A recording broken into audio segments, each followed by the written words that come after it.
Buenas tardes, buenas noches. Muchas gracias a vosotros por venir y por seguir estando.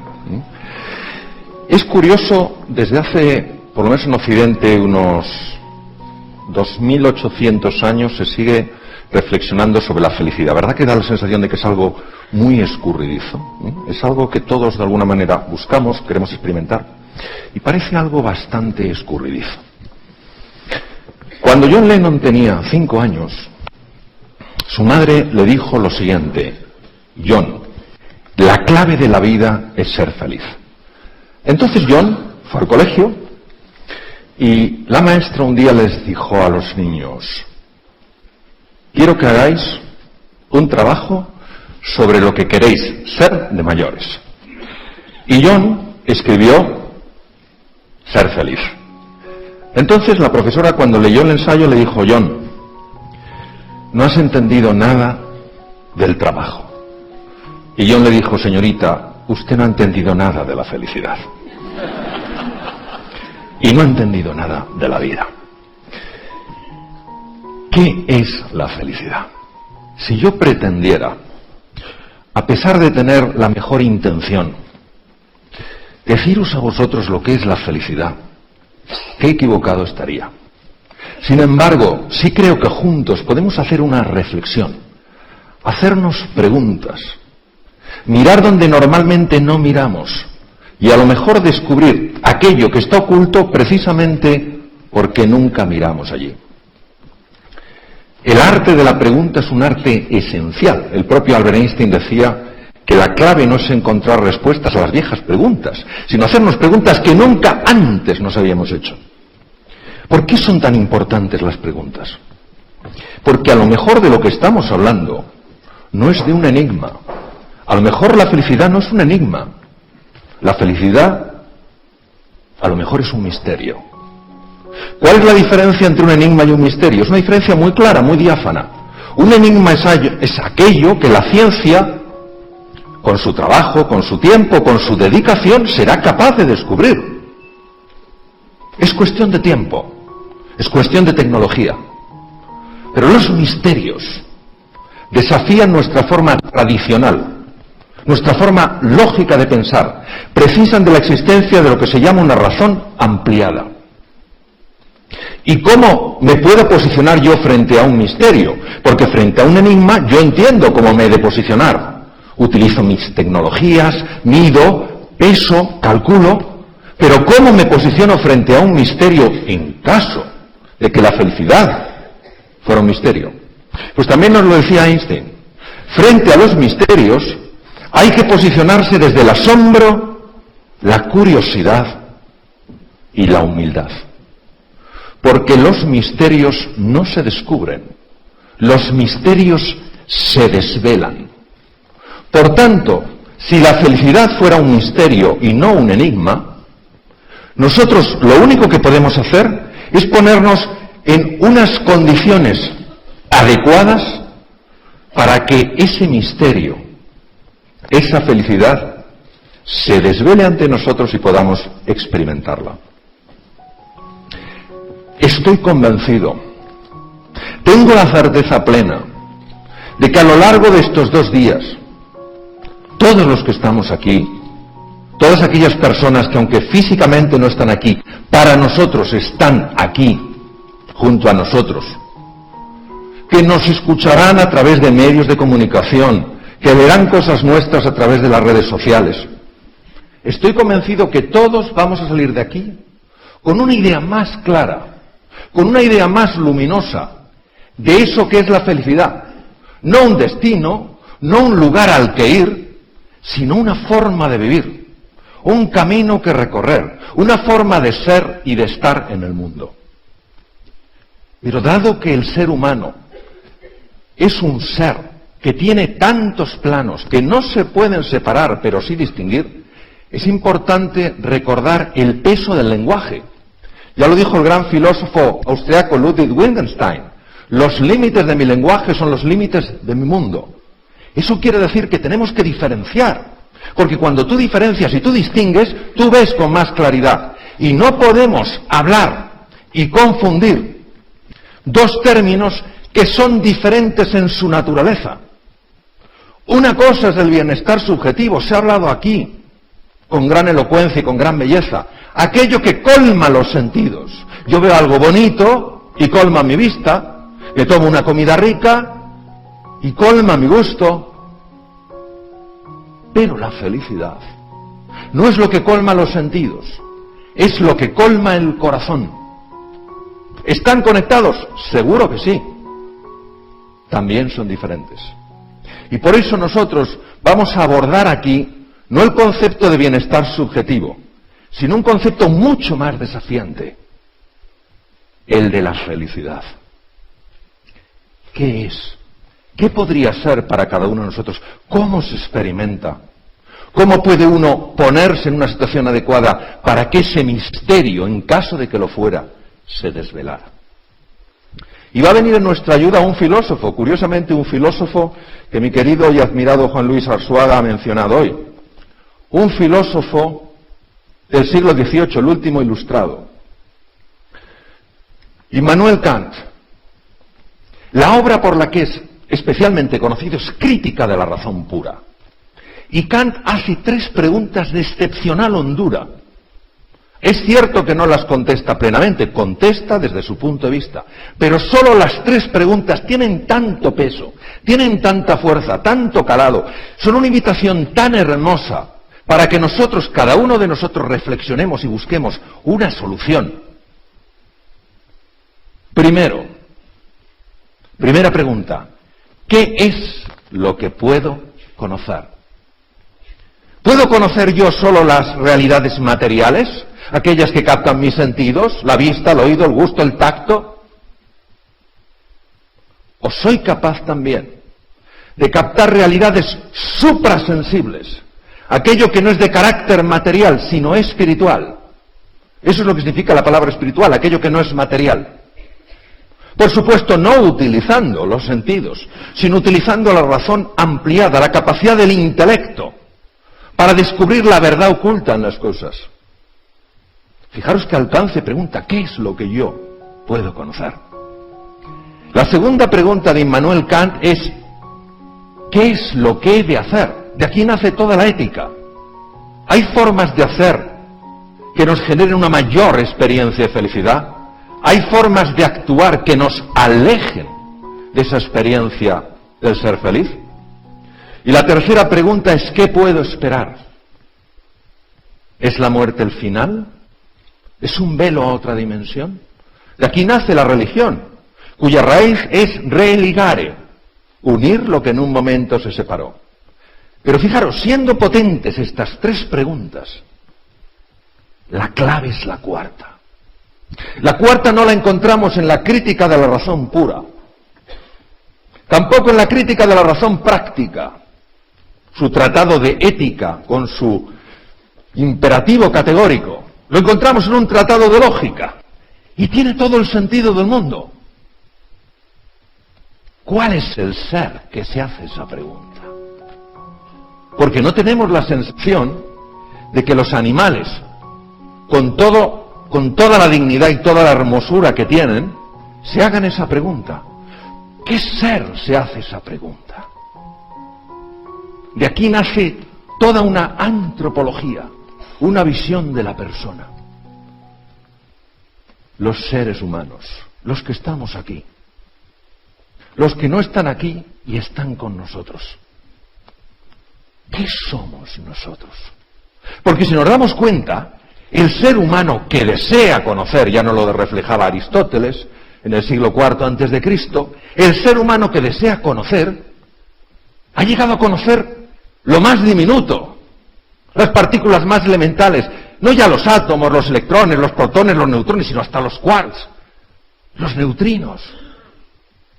Ha llegado a conocer lo más grande, las galaxias, la expansión del universo. Sin embargo, pasa frente a él y no se asombra de la maravilla que es.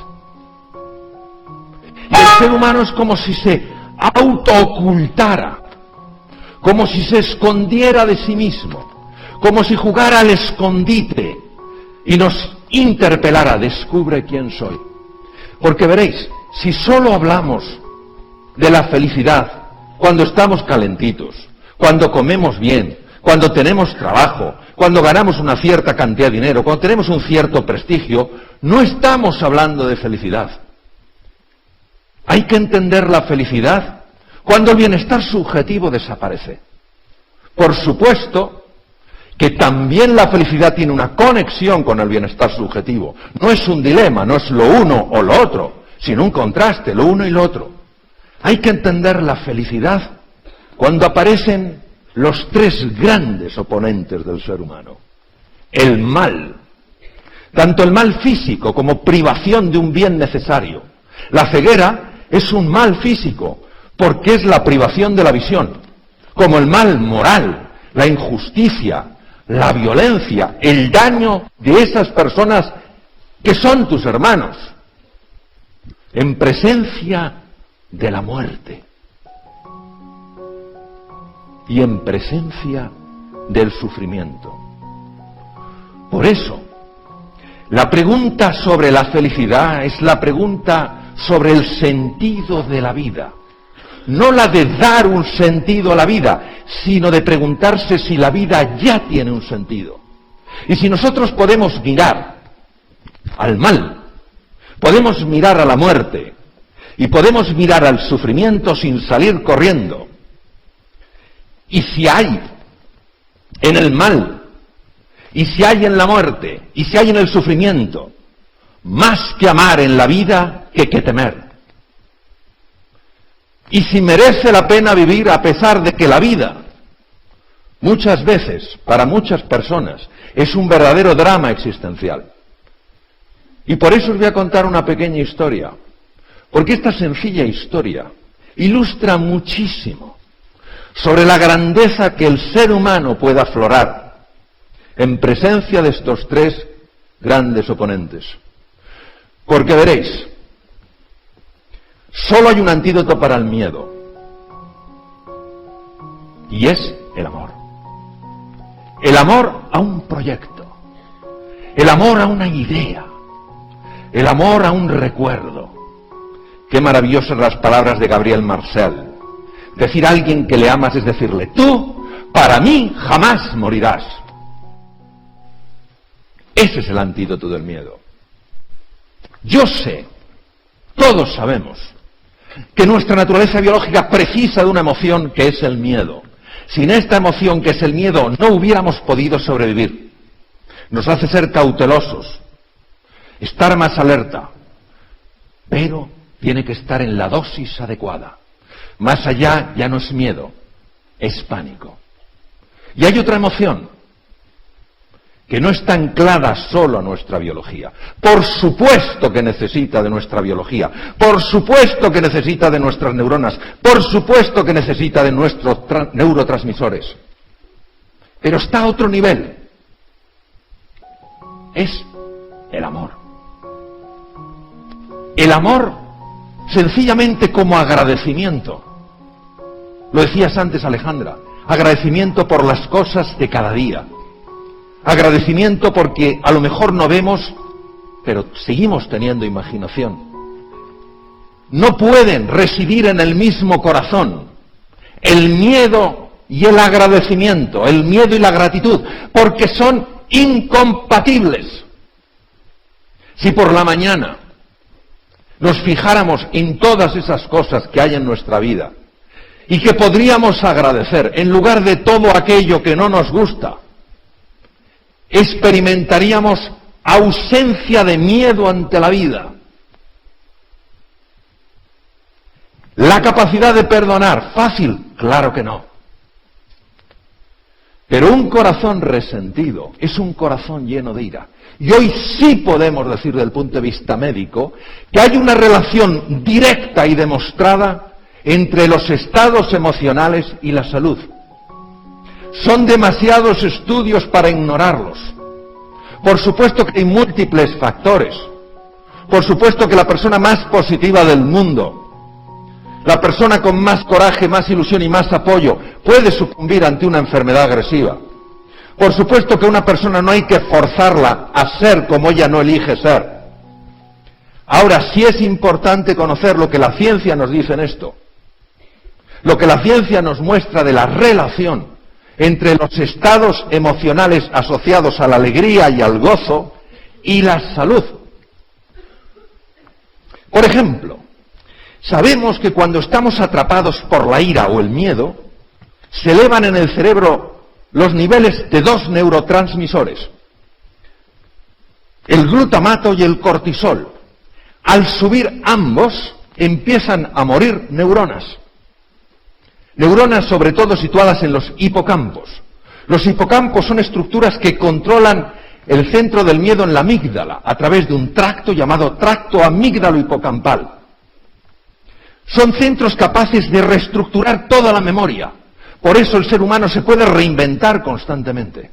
Sin embargo, cuando en nuestro interior existe alegría y existe gozo, no solo no se elevan los niveles de glutamato y cortisol, sino que se eleva un neurotransmisor radicalmente distinto, la dopamina.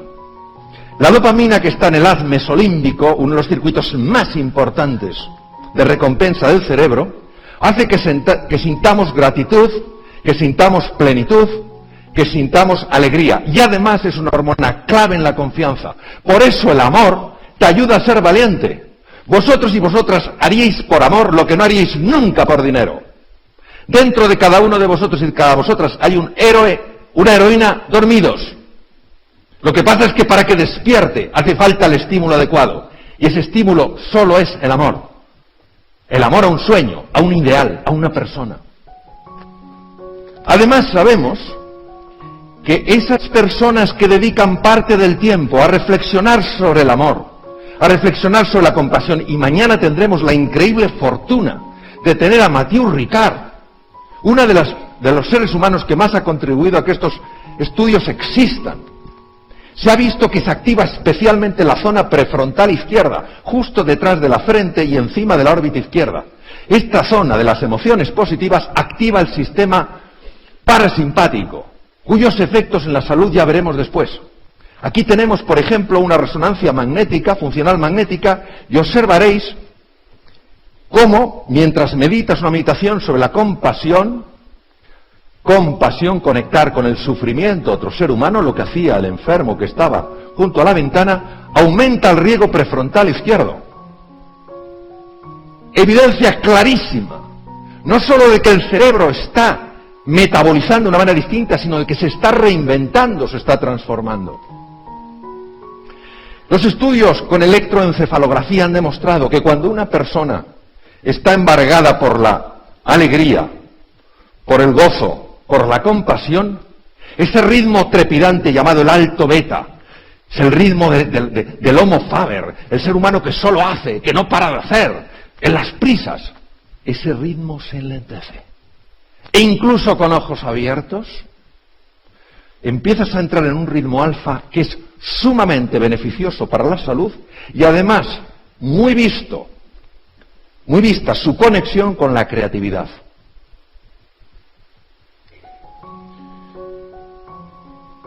Hay dos sistemas que trabajan por debajo de la consciencia.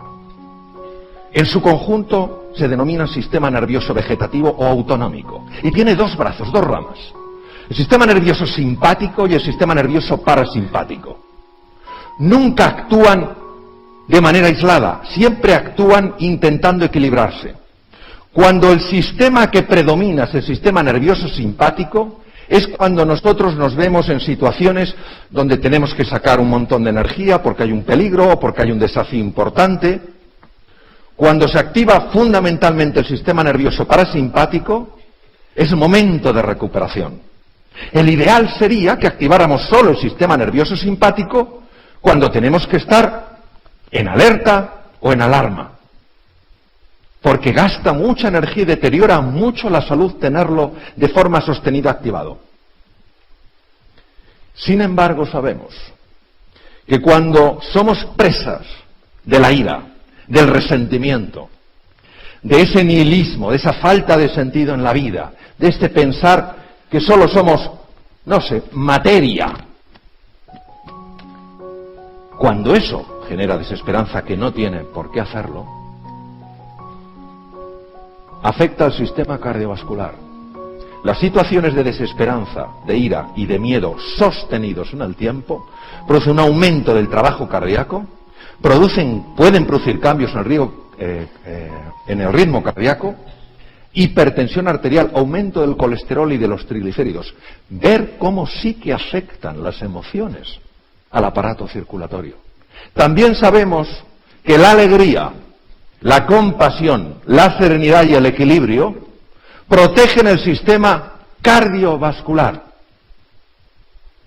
Probablemente, entre otras razones, porque las dos aurículas del corazón segregan un péptido, una sustancia llamada péptido natriurético auricular, que regula el tono cardíaco, nos protege frente a la hipertensión, reduce la grasa y además tiene un efecto cerebral muy asociado con estados de paz y de serenidad. Pero si eso fuera poco, hoy sabemos, porque se han encontrado las conexiones microscópicas, que ese sistema nervioso simpático y parasimpático llega hasta los ganglios linfáticos. Los ganglios linfáticos son centrales donde se producen linfocitos que actúan frente a bacterias, virus y tumores. La hiperactividad del sistema nervioso simpático asociado, repito, a estados de ira, de resentimiento, de miedo, dificulta la generación de nuevos linfocitos por el sistema linfático, mientras que la activación del sistema parasimpático favorece la producción de linfocitos. Además actúa sobre el bazo. El bazo es un centro linfoide importantísimo. No es solo el lugar donde se destruyen los glóbulos rojos viejos. Es un lugar básico para luchar contra bacterias, virus y tumores. También llega el sistema nervioso vegetativo ahí. Qué importante es que esa central de máxima importancia produzca células de defensa. Y también hay conexiones a la médula ósea, donde no solo se producen glóbulos rojos y glóbulos blancos, los leucocitos, los polimorfonucleares, sino también las plaquetas. Claro que la faceta emocional y la faceta biológica de un ser humano están conectadas, porque son planos que se pueden distinguir, pero no se pueden separar, somos una unidad. Esta es una fotografía preciosa de una médula ósea, donde veis los elementos formes, de los que luego saldrán nuestros glóbulos rojos, nuestros glóbulos blancos y nuestras plaquetas. En el mismo corazón, repito, qué bien lo dijo Eduard esta tarde al comienzo, el miedo cuando anida en nosotros, en el mismo corazón no puede anidar el miedo y la gratitud. Si nos entrenáramos en el agradecimiento, si nos entrenáramos en la compasión, en la generosidad, en el apoyo, en el consuelo, viviríamos una vida con un nivel de miedo radicalmente distinto. Y estaríamos en condiciones mucho mejores para que se desvelara ese misterio, que probablemente es la felicidad. Por eso,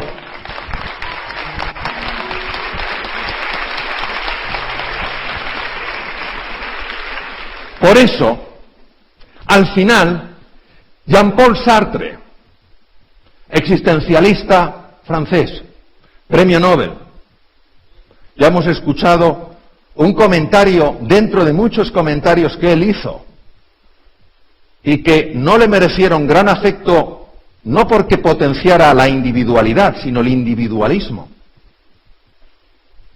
Con ese, el infierno son los demás. Pues a ver si a lo mejor en la vida no hay amigos ni enemigos, sino simplemente maestros. El gran Confucio, 25 siglos atrás, en China, decía: si ves a un hombre bueno, imítale. Si ves a un hombre malo, examínate a ti mismo. Por eso, y con esto termino, para mí, el sentido de la vida, la base de la felicidad, es plantar semillas de esperanza, de ilusión, de confianza, de entusiasmo, de inspiración, aunque a lo mejor yo no las vea florecer. Y aceptando que en esas semillas existirá la imperfección de eso que tengo de barro. Pero también existirá la perfección y la belleza de eso que tengo de Dios. Gracias.